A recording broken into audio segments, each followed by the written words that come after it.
Hi everyone, welcome back to the channel. So today I want to just kind of give some of my last minute predictions and theory thoughts about the Wheel of Time. I'm about to start A Memory of Light, the last book in the series, and I am already starting to feel some separation anxiety from the series. So I want to kind of just talk about some of my final thoughts before going into this book and actually finding out everything and like seeing everything culminate. So yeah, as always, make sure you hit that like button and subscribe to the channel if you haven't done so already, and let's begin.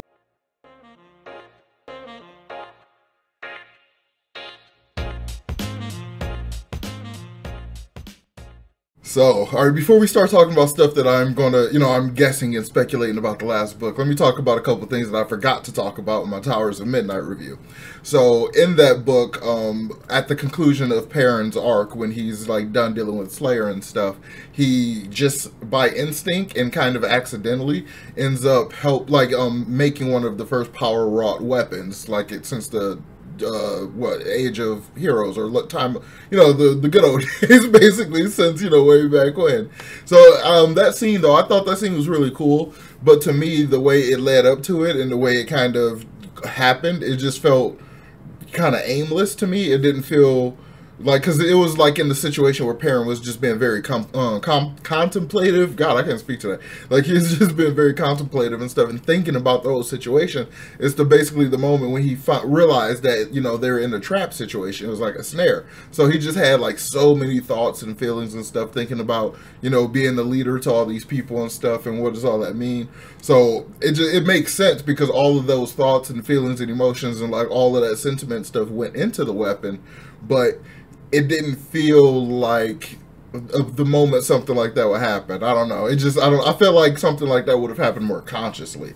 So, but I do really like the way it kind of tied into the dreams that he was having about making lumps of metal, whatever, that didn't look like anything. So I like the fact that that kind of came out in like real life and stuff. And he ended up making this awesome weapon that's like a battle hammer, but it's also a blacksmith's hammer.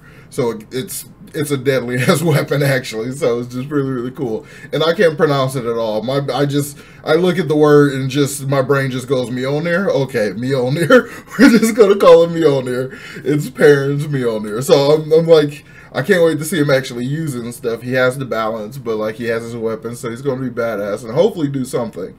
So I'm looking forward to that. But I forgot to talk about that before, because I was mostly rambling and ranting about how the trial wasn't even really his character arc. So yeah.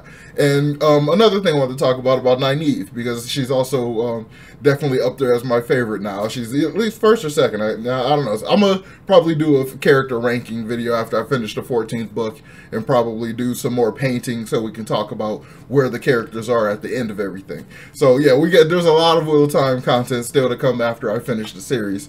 But it's going to be all kinds of different stuff. But so I want to talk about how Nynaeve basically incidentally learns how to cure madness. So she's already a healing prodigy, like we've known this. Like, she keeps doing just these incredible feats that are just like, worthy of legend. So she just kind of delves into this guy's head, and it's described as like black spiky thorns all dug into his head and stuff. And she doesn't even heal it in like a healing way. She doesn't even use like traditional weaves, like healing weaves or anything. She just kind of like uses regular weaves and like use air to like move the thorns and then like heal it and then like do all of this stuff. And like, so she just kind of, she has this like outside of the box type thinking. So I feel like a lot of the other healers and a lot of the other Aes Sedai and stuff in general, they're just so used to doing stuff in this very specific way, in this very, trotted kind of typical way, that they're, missing out on the ability to do all kinds of really cool stuff like Nynaeve, because she thinks about it so pragmatically. So I just like that. I just want to talk about that too, because that was one of the things that really got me, got her up there as one of my favorites. And I thought it's really interesting when she delves into Rand, like he has those black spikes, but he has like the white spikes and stuff, or the white light around the spikes and stuff. So I'm like, that's clearly like the darkness he was feeling, all that stuff, and like the influence of the Dark One or whatever. And the light is like the creator or something, and it like helps him with like that perfect balance, and that's how he is in Rand, basically. So I'm wondering if like those spikes are basically the closest thing to physical remnants of his past life, kind of thing, like Lews Therin's madness. Like it exists as like a crown of thorns, but it's inside his head. Oh, I just realized that. That kind of makes it more religious-y. That's interesting. But yeah, I just kind of thought those things were really interesting and definitely worth talking about. And I, through all my rambling in my Towers of Midnight video, I forgot to actually talk about them. So yeah, let me know what you think about those two things, those two extra scenes in the comments down below. Did you think those were really awesome? How did you feel about the creating the first power-up weapon, like just kind of stumbling onto it, Perrin and the Ashaman that helps him, and then eventually the Ashaman has to create a circle because of how much magic goes directly into the metal itself. I also wish we would have got a little bit more details, but I guess we'll get more details in the last book when they actually start using the weapons, because I know a lot of the Aiel are going to want spearheads and stuff, so everybody's going to be clamoring for stuff.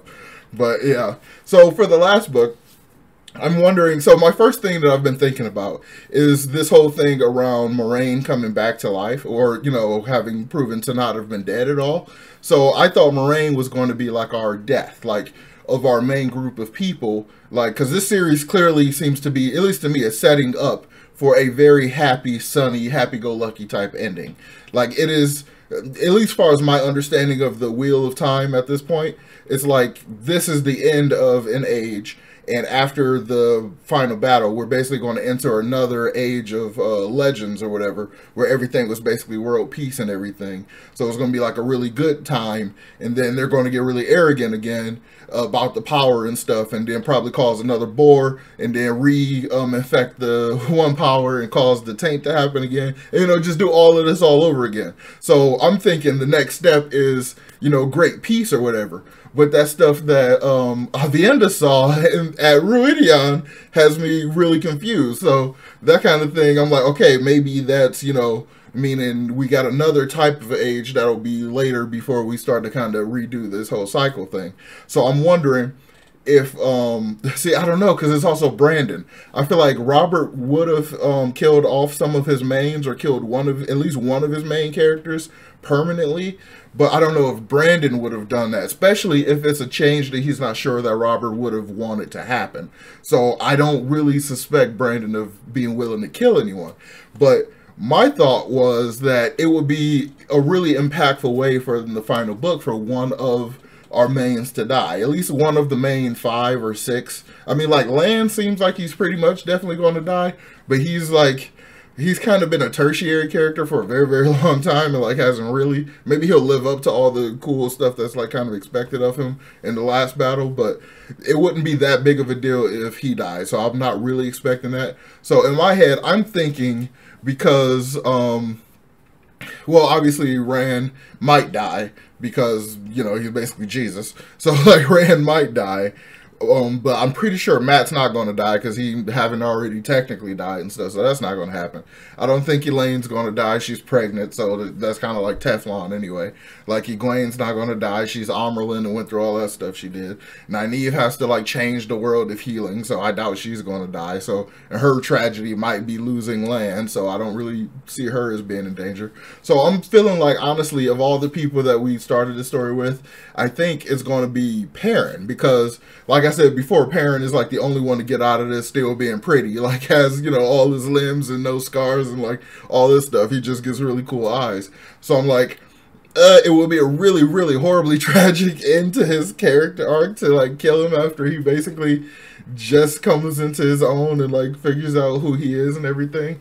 But that's why I think I'm now leaning more towards no one's going to die, because that would be too much of a rug pull, I feel like. And Brandon's not really known for killing characters. He's no, George Martin or anything like that. So I'm not really expecting him to make that kind of change to Robert Jordan stuff. So part of me wants to make a prediction like that or a guesstimation like that, but then the other part of me is like, it's definitely not going to happen. So just let it go. Don't, hang your hat on it too much. But something else that I've been thinking about is Taim. So I predicted a long time ago that Taim was shady. Like, when he first showed up, I didn't trust him at all, because he was very actively trying to be a false dragon, like claiming he was the dragon and everything. And then when he went with Rand or whatever, he just immediately kind of bowed or whatever and just kind of, immediately capitulated. I'm like, no one who was professing themselves to be the dragon when they probably knew for sure that they weren't the dragon is going to just do that. Like, he's already way too ambitious. So anything he's doing is probably going to ultimately have a bad end to it. And I can't remember which book it was, but at the end of a book like a fefew books ago, because we haven't seen him in a long, long time. I imagine he's going to pop up in Towers of Midnight again. But like we haven't seen him, I mean, not Towers of Midnight, the Memory of Light. So we haven't seen him like in a long, long time. But that last time we saw him, he said, "Let the Lord of Chaos rule," which I guess probably would have been the end of Lord of Chaos. No way. Has it been that long since we've seen him? Or maybe it was the book after that. Either way, it's been like 7 books or something. Like, I don't know. That's insane. Like, so, but like, when he did that, I'm like, okay, that's what the Chosen, that's what the Forsaken were saying. That's the conversation they had in that book. So I'm like, so this kind of confirms my suspicion that Taim is evil. Like, Taim's dirty. Like, he's basically trying to corrupt all those Ashaman. Like, that little betrayal plot thing that happened before, like, that wasn't the thing. I thought that was like the thing that he was doing, but now I'm like, it can't be, because the way last book, the way Towers of Midnight just resolved so many plot lines, like you can feel that we're wrapping everything up. Like that plot isn't wrapped up. The entire Black Tower isn't wrapped up. It's completely like that entire construct as a thing hasn't been used nearly as much as I would have assumed it would have been by now. So I imagine that might be a solid part of the next book, or we're just kind of going to grab all of those channelers, like background extra characters, and just throw them at the battle and just, you know, say, and the other channelers helped and all that kind of thing. You know, I don't know. So I'll figure out, obviously. So yeah, I'm wondering. So I'm thinking somebody might die, but I'm not holding on to that. And I think Taim's going to come back, and he's going to be definitely a Dark Friend, like full on mask off Dark Friend, like probably doing some Pat on Fane level stuff. Oh, and that reminds me, Pat on Fane, like I think he kind of has to come back, because last time we saw him, it was like he was basically taking control of Shadow Spawn, like from the Murdral or something. Like, so he has some kind of weird Dark Friend ability or some weird position, like, you know, something's bestowed onto him, or maybe it's just because of the dagger, the darkness that's you know, attached to him from the dagger gives him extra. I don't know, something about that probably is going to come up, or he's just going to get knocked off in a very quick way or something. Who knows? So I feel like that needs to come back as well. So I kind of want to make a prediction about what Rand is going to do, like when all the armies are there and stuff, and they like sit down, and well, hopefully they sit down and people don't just start fighting immediately or anything. But like Rand has a plan. Like the only thing we know is like he wants to break the seals. And just in general as a concept, that seems smart, because like if you're going to repair something, you probably have to just start over. So you probably got to get rid of the broken pieces in order to fix it entirely. Like if he's just going to redo it, you know, like, because it's probably better to just remake the seals instead of patching the clearly weakened ones. Because if they're Quindiar and they're shattering like clay and stuff, like that's just bad anyway. So you'd have to get rid of them anyway, or however it works. So that part of it makes sense, but like I don't really understand, because the Dark One is just such a force that it's like, are we going to get like an official avatar? Or is Rand going to fight Shadow Haram? Like how is the fight itself going to work? I wonder. Like, is it going to be like an actual fight? Because I'm starting to get this feeling with like Zen Rand that I mean, he keeps talking about it like it's a straight up fight, but I kind of feel like it might not be a straight up fight, because it seems like with the city getting attacked at the end because of that letter that Oliver just kind of pulls out and Telmanus reads and stuff while Matt is gone. Like, I feel like is there time for that? Like, can you go deal with a city being invaded by thousands and thousands of Trollocs and stuff while y'all need to make final plans over here? Like, I don't know. So I'm guessing with they're gonna have to. I don't know, I guess you could send a force. Like I would probably send like a solid. I mean, but the Ashaman are kind of up in the air, but they have a lot of other Ashaman running around. So I would probably send like some Ashaman and some Aes Sedai, just some people that can just unleash insane amount of power and just like have them circle up and try to wipe out as many of the Trollocs and stuff as they can, and go destroy that Waygate and like call it good and go, you know, deal with the rest later or something. I would probably do something like that, because that feels like it's starting. Like that's the battle part of it that's starting clearly. So like now it just feels like time. It's like we're rushing now. We're rushing. So like I don't know. So I don't really have a whole lot of predictions about what's going to happen at the end. I'm just kind of getting already hyped for it, but I'm already like feeling separation anxiety. Like, I want to start the last book, but I don't want to start it because that means that'll be the last new Wheel of Time book I get to start. And it's like, oh, that's so depressing, but it's like exciting. And then after that, I know the hangover is going to hit majorly, so I'm probably just going to do some rereads or reread some chapters or something. I don't even know. It's like, so yeah, this is basically me rambling and, you know, stream of consciousness, and I want to tell you all about kind of some of the stuff I'm thinking about going into A Memory of Light. So yeah, the separation anxiety is hitting hard, and I'm going to probably start the Memory of Light this weekend, I think, and probably, well, I don't know, the new Horizon Zero Dawn game comes out, and I'm probably going to dedicate a lot of time to that, so I don't know. I don't know. It might be. So my original prediction for the beginning of this month was probably get through both last Wheel of Time books, and I think I might be able to do that. So probably towards the end of the month, we'll be covering A Memory of Light, and then we'll jump into all the extra fun stuff that's Wheel of Time related, but not directly book stuff. So yeah. All right, let me know in the comments down below what you think about some of my predictions. Do you have any ideas of fun, like, post-book series stuff I could do, apart from paintings and, you know, just character, you know, discussions and stuff like that? You got any ideas? Let me know about those in the comments down below. So, as always, make sure you hit that like button and subscribe to the channel if you haven't done so already, and I will talk to y'all next time. Peace.